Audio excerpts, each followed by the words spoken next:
Russian President Vladimir Putin took a huge risk for the Russian army by massing more than 1,000,000 North Korean troops in KSK. This combination, a heterogeneous mix of two armies, very different in every sense, was destined to trigger chaos. The disadvantages for Russia of thousands of North Korean soldiers who do not speak the same language, have no real combat experience, and are on the front lines for a different country were at least a little clear before Putin's erroneous decision. Despite all these disadvantages, Putin wanted to deploy North Korean troops to the front lines in Kherson, Belgrade, Bryansk, and northeastern Ukraine freed from the Great Repression that Kim Jong-un had created in his country. North Korean soldiers began to fight against Ukraine, mainly in Kherson. They are still on the front lines in the region to stop the Ukrainian military offensive in Kherson. Ukrainian President Vladimir Zelensky reported that a significant number of North Korean troops had participated in offensive operations in the Kherson region of Russia. The first contact of North Korean troops with the Ukrainian forces was estimated to have taken place in November. Since then, it was claimed that at least 500 North Korean soldiers had been eliminated. Today, it was revealed that these North Korean soldiers fighting for Russia made an incredible mistake and accidentally attacked Chin troops in Kherson, who were fighting for both the Russian army and Putin. Yes, you didn't hear wrong.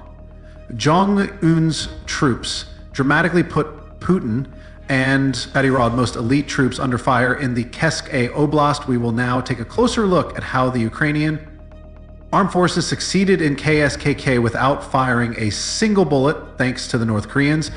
But first, please don't forget to subscribe to our channel, turn on notifications, and give us a like to stay up to date with our content. A group of North Korean soldiers in KSC Oblast opened fire on members of the Chen Akat unit fighting for Russia-Ukraine's military intelligence service, claimed that North Korean troops fighting alongside Russian forces in Koplast eliminated 8 of Putin's soldiers in a friendly fire attack on the Akat battalion.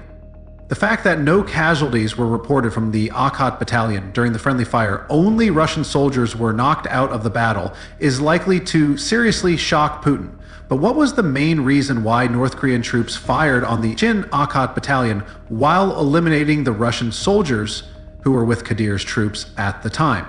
The Ukrainian Intelligence Directorate has provided an important assessment of the reasons for this, according to the assessment. The friendly fire situation was caused by the language barrier between Russian and North Korean soldiers due to the lack of communication. North Korean soldiers opened fire on Akat and Russian forces, causing casualties to the Russian army in an indiscriminate attack. This was indeed a tragicomic mistake on Russia's part, with Ukrainian leader Vladensky noting that in recent days, Putin's and Jong-un's army has suffered record losses. Ukraine's intelligence directorate claimed that on December 14th alone, nearly 200 soldiers, in Russian and North Korean troops, were killed. Zelensky had previously announced that North Korean personnel had begun to suffer noticeable losses, but did not give figures. But now the figures released by the Ukrainian Intelligence Directorate prove the accuracy of Zelensky's statements. But didn't Putin know that North Korean troops would not get along with Russian? And Chetan troops, couldn't the Russian leader foresee that such a mistake would occur due to communication problems? In fact, even within the Russian army, we have witnessed such friendly fire situations many times since the beginning of the war. Russian army soldiers fired at each other on the battlefield, even if they spoke the same language. Putin must have been aware of the possibility that the North Koreans might not get along. A Russian 75 years. But now the Russian leader has no friends, since Putin is not in a position to use his military capacity in Africa or the Middle East. At least he can only rely on North Korea or China. Even China is not helping Russia as much as North Korea.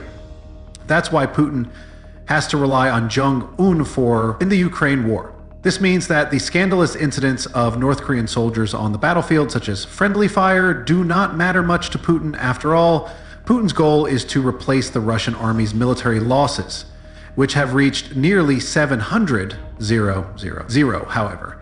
If North Korean soldiers continue to make mistakes similar to friendly fire in the future, Putin's plans to compensate for the military losses of the Russian army could collapse. So why does Jong-un continue to supply troops to Russia despite these unfavorable prospects? Of course, Jong-un would not be sending tens of thousands of troops to fight for Putin if North Korea did not benefit from it. North Korea's main interest in this situation is to obtain military technology from Russia. Air defense systems, innovative nuclear-related tools are some of the military resources that North Korea is demanding from Russia.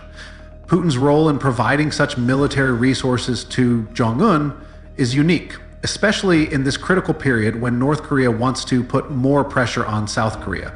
The fact that Mr. Kim Jong-un has launched a war against the Seoul government with military support from Russia is still a matter of intense debate. Western observers believe that Mr. Kim wants to launch some kind of military provocation against the South soon. Politicians in the South Korean capital Seoul are promising a violent response to this provocation. Given the North's nuclear weapons, any talk of war is creating tensions across the region. Mr. Kim has rattled sabers before in 2010, shortly after he became heir apparent.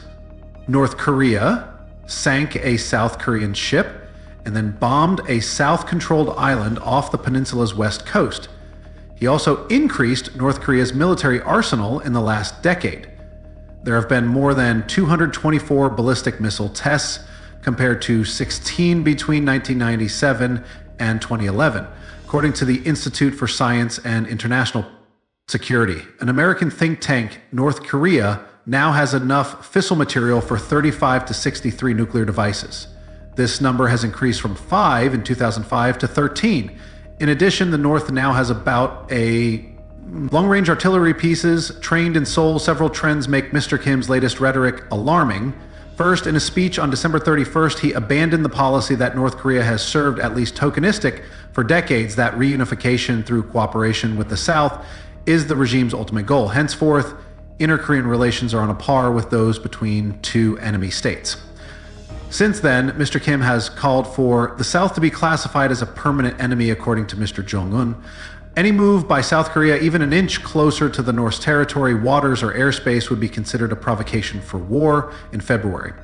Kim characterized the maritime border as a ghost line and claimed that South Korea's territorial waters extend beyond it. He may be hoping to assert this by force. In fact, there have been deadly incidents there before analysts like Mishita Nush of the National Institute for Policy Studies in Tokyo think North Korea could do something risky this year, such as opening fire on South Korean ships or territory. Mr. Kim's regime, on the other hand, is bolstering its verbal belligerence by continuing to test and develop its weapons. North Korea launched its first military spy satellite in November and has pledged to build 3 more this year. In December, Pyongyang again tested a solid-fueled intercontinental ballistic missile, which enabled it to launch faster than the liquid-fueled Type 5 cruise missile test took place in January and February. Also in January, the regime claimed to have tested a solid-fuel maneuverable hypersonic missile that would be better at evading American or South Korean air defenses. As long as Mr. Kim's deepening military romance with Mr. Putin continues, both Ukraine and South Korea can hardly breathe easy. The Russian president has turned to North Korea for artillery shells and anything else the North can spare. Last month, the United States announced that North Korea had sent about zero containers of ammunition or ammunition-related material to Russia. North Korea is estimated to have received cash, food, and oil in return. More worryingly, it could potentially be receiving military aid from spare parts to missile technology. Mr. Kim now boasts that North Korea is part of an anti-imperialist bloc, but not everything is working as smoothly as Mr. Jong-un had planned. From time to time, there are disagreements within the Eastern grouping, which includes Russia and North Korea. At one time, both Russia and China signed unsanctions against North Korea for pursuing nuclear programs. Today, they are helping it evade them, despite unease over Mr. Kim's nuclear capabilities.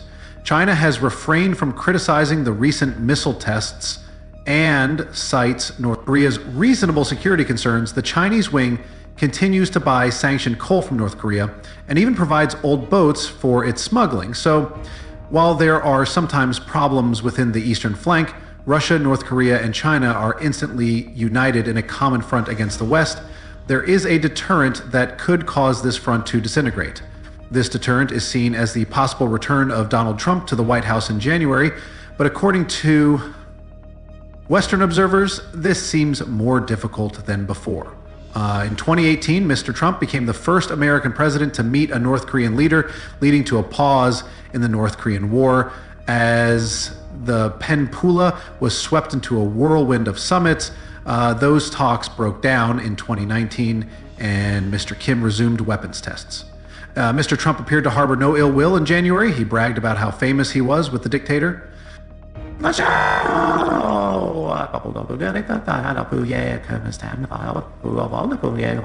Mr. Kim may be hoping that a second Trump term will allow him to restart negotiations, despite Mr. Kim's posturing, and the support of his new friends North Korea's armed forces remain, by almost every measure, far inferior to those of South Korea, and America at over 1 million. The number of North Korean men and women soldiers is huge, but many are employed as laborers rather than combat soldiers. And recently, some have been sent to work in poor areas of the country. South Korea, on the other hand, has superior air power, naval power, and missile defense. North Korea has nuclear weapons. But America has many more, and over the past year has tried to reassure South Korea by making a bigger show of its nuclear forces in the region. Last year, for the first time in 40 years, an American nuclear-armed submarine appeared in Seoul. Such situations worry North Korean leader Kim Jong-un. Another issue that worries Jong-un is Beijing's recent aggressive stance against the Pyongyang-Moscow cooperation. On the striking issue, U.S. officials have made incredible statements and post-U.S. Deputy Assistant Secretary of State Kurt Campbell said that China is increasingly disturbed by North Korea's reproach with Russia and finds the growing cooperation between Pyongyang and Moscow disturbing. China has not taken any direct steps to criticize Russia, but it is clear that the increasing coordination between Pyongyang and Moscow has made them uneasy.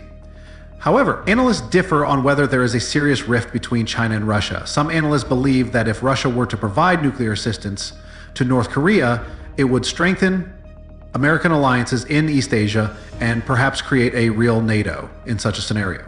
President Xi Jinping would therefore be in a very, very difficult situation in this difficult environment. It is also noteworthy that China is still secretly helping Russia. Admiral Samuel Papero, commander of the U.S. Indo-Pacific Command, gave important messages on this issue. Samuel Papero stated that the relationship between Russia, China, and North Korea is in a certain operational symbiosis. Mr. Papero noted that China has provided Russia with 90% of its semiconductors and 70% of its machine tools to rebuild its war machine. Andrew Shearer, Director General of Australia's Office of National Intelligence, is also skeptical about the extent of China's discomfort. According to Andrew Shearer, the idea of a rift between Putin and Xi is quite fanciful, and Putin will not develop effective strategies unless we confront the fact that he is only able to survive today in the war in Ukraine because of China's military, diplomatic, and bilateral support. Doubts about China's behavior are echoed among observers in Japan. Professor Emi Mafune of Komawa University's Faculty of Law said that it is impossible for China not to know what Russia is planning, according to Emi. China cannot afford for Russia to lose to the West, and if Russia wins, it would help to create a propaganda advantage and precedent in China's effort to control Taiwan. The professor also pointed to the China-Russia summit in May 2024 as a key moment when China received concessions from Russia, including access to the Sea of Japan from the Tumen River. In this regard, Professor Hide Kurata of Japan's National Defense Academy believes that Beijing's position is neither approval nor disapproval, but rather discomfortationally. Hide Kurata emphasizes how the conflict should be seen in the context of North Korea's decision to abandon efforts to reunify the Korean Peninsula. It has been suggested that North Korea is trying to build an escalation ladder, starting with tactical nuclear weapons, moving up to intermediate range ballistic missiles targeting Japan, medium to long range missiles targeting Guam, and intercontinental ballistic missiles that could target the U.S. mainland. There are also suspicions in Japan's foreign ministry that China is supporting North Korea's military buildup, officials say. China has been largely silent on the issue, and that military cooperation in Ukraine is seen as Beijing's way of reining in its current power. There are also a growing number of foreign officials who argue that China's attitude towards Japan has softened, and she has a very different plan. China has told Japan that it plans to remove a buoy it has placed in Japan's exclusive economic zone near the Tokyo-administered Saku Islands in the East China Sea. While this step is small, the islands are a point of conflict between Japan and China, and it is seen as a symbol of an effort to embolden those inside Japan who do not want to be drawn into a US-led conflict with China. While such moves may seem to signal a period of Japan needs to remain constantly on high alert in the face of the Chinese, Russia-North Korea alliance. Some Chinese military officials do not believe that the United States possesses land or sea-based intermediate-range nuclear weapons that could deter North Korea in the region. This could embolden China and North Korea even more. In fact, Jong-un and Putin are seen as the main players in creating this tense environment. China's fears and anxieties against the West, the U.S. and its allies' policy of balancing Taiwan and the Pacific, especially Ukraine, are all seen as situations caused by the Putin-Kim partnership. That's why neither Putin nor Jong-un are taking into account the losses suffered in the Ukraine war. The North Korean friendly fire scandal in KSK, which we talked about in the video, is a big problem. But because Jong-un and Putin want to bring the whole world under an autocratic system through their partnership, they have a way of covering up such problems in exchange for control over Ukraine. Japan, South Korea, and many other strategic areas, Putin and Jong-un seem willing to sacrifice tens of thousands more soldiers. In short, for both leaders, their troops have no value. For Putin and Jong-un, they are cannon fodder for the realization of their plans to take over the global order. But a record number of casualties could seriously damage Russian-North Korean relations in the future. Putin and Jong-un could rule each other out before the global order. China's position on this issue is crucial. If the 11 government does not give enough support to Putin and Jong-un, the threatening dimensions of the North Korea-Russia alliance can be prevented to some extent.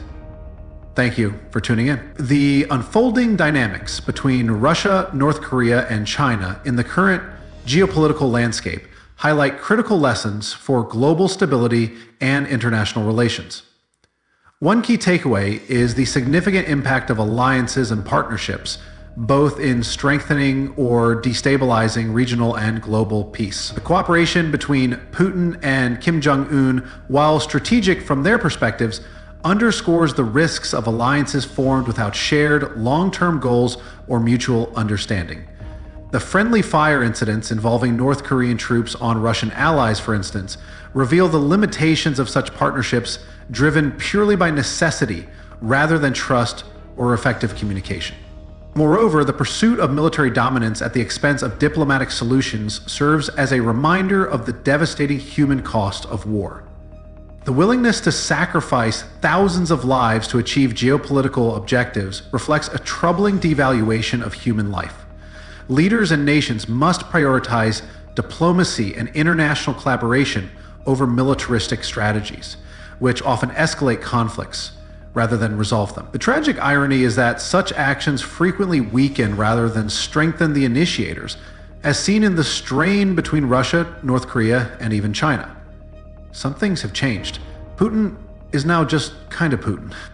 On a broader scale, these events underscore the importance of unity and accountability within the international community. For nations like South Korea and Japan, vigilance and preparedness remain crucial in the face of unpredictable provocations. However, these nations must also continue to seek peaceful avenues to mitigate tensions and avoid further escalation. The role of global organizations such as the United Nations is indispensable in facilitating dialogue and imposing balanced measures to deter aggression while encouraging cooperation. From a personal perspective, this situation serves as a stark reminder of the power and responsibility held by those in leadership. Leaders must recognize that their decisions ripple far beyond their immediate objectives, affecting countless lives and shaping the future of entire regions. Transparent communication, mutual respect among nations, and a commitment to peace are essential to fostering a world where progress is not built upon the foundations of conflict. Lastly, for viewers and citizens globally, this is an opportunity to reflect on the role of informed engagement. Understanding these complex dynamics allows us to better advocate for policies and leaders that prioritize peace, diplomacy, and respect for human dignity. In a world increasingly shaped by interconnected challenges, every individual has a role to play in supporting a more stable and harmonious future.